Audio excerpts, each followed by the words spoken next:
Viral video warga ikut susun bahan ledak sebelum pemusnahan bom kedaluarsa.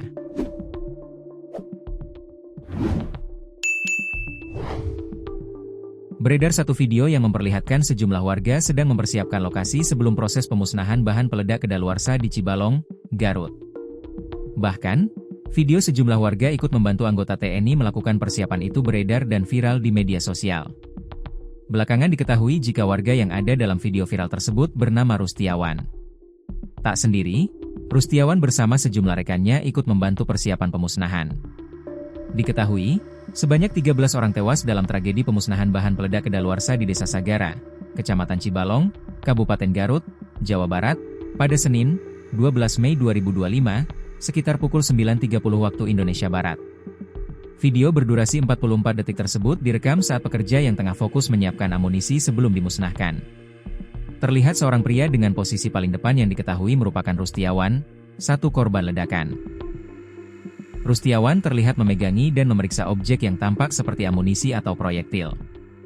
Ia duduk di tanah dengan posisi membungkuk.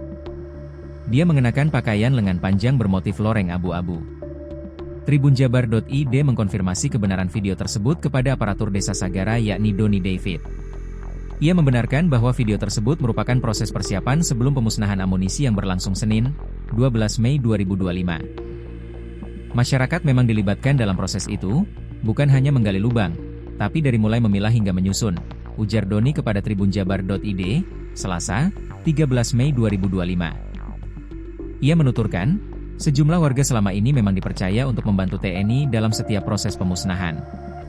Doni menegaskan, kabar yang beredar soal korban tewas akibat memulung sisa ledakan merupakan informasi yang keliru.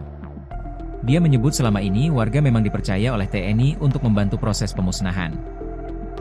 Kami dari pemerintahan desa tidak menerima warga kami dianggap memulung. Tidak mungkin memulung karena lokasi tersebut dijaga ketat.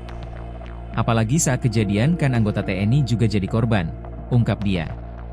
Doni menjelaskan bahwa saat ini pihak keluarga masih menunggu proses identifikasi yang dilakukan di RSUD Pamaung Pauk.